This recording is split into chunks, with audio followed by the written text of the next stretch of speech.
Bonjour à tous, aujourd'hui je vous propose une recette de crêpes moelleuses, que ce soit pour la chandeleur ou le goûter, c'est toujours une bonne idée de se faire des crêpes. Vous allez voir, elles sont super bonnes.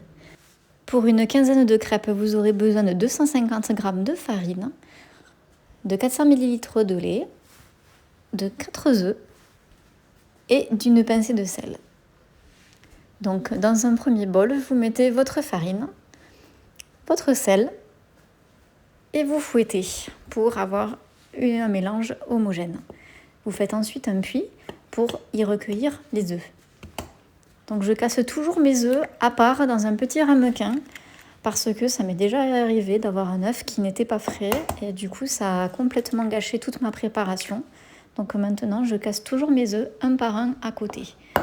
Donc j'ai cassé mon premier œuf, mon deuxième, j'ajoute mon troisième et évidemment mon quatrième.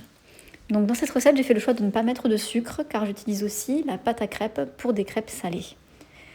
Donc ensuite, j'ai fouetté mes œufs délicatement au centre et j'y ai ajouté la farine petit à petit. Donc cette méthode permet d'éviter les grumeaux.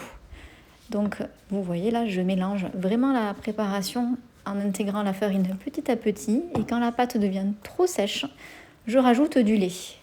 Donc je rajoute aussi du lait vraiment petit à petit et dès que la préparation commence à se tendre, je rajoute le lait.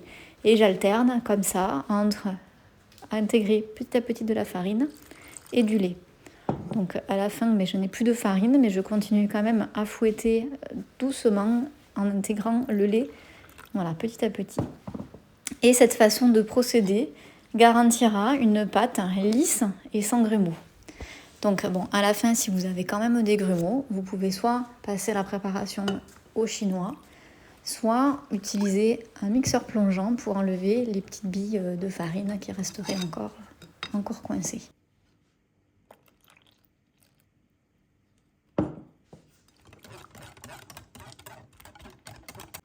Donc là, vous voyez que j'ai une pâte bien lisse, on voit pas de grumeaux et je n'ai pas utilisé de mixeur plongeant. Ensuite, dans une poêle bien chaude, vous rajoutez un peu de matière grasse, donc moi je mets du beurre, et vous rajoutez une louche de pâte.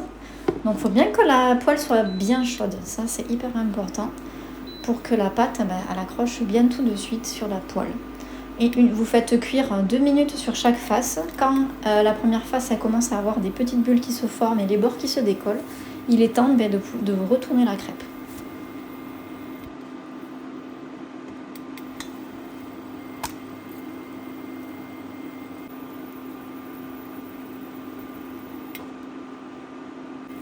Si vous voulez comme moi, vous pouvez encore une fois faire cuire la crêpe de l'autre côté. Bon, moi je l'ai retournée plus pour la vidéo où ils vont montrer les deux faces de cuisson de la crêpe. Et voilà, une fois que votre crêpe est cuite comme vous le souhaitez, vous la mettez de côté avec le reste de vos crêpes. Et voilà, là vous vous retrouvez avec une crêpe hyper moelleuse. Moi je les aime épaisses, donc elles sont pas dentelles et elles sont généreuses en goût. Donc elles ne sont pas non plus trop sucrées, donc comme je vous disais, je ne mets pas de sucre dans la pâte. Je préfère mettre les garnitures ensuite qui seront soit sucrées, soit salées. Donc j'adore accompagner moi avec du praliné, que ce soit du praliné noisette ou du praliné noix de pécan. Ce sont vraiment mes préférés, donc je trouve que c'est délicieux sur des crêpes. Mais vous pouvez aussi utiliser n'importe quel type de pâte à tartiner. Ces crêpes, elles sont vraiment délicieuses. J'espère que vous aurez aimé ma recette et je vous dis à très vite pour d'autres recettes sur ma chaîne YouTube.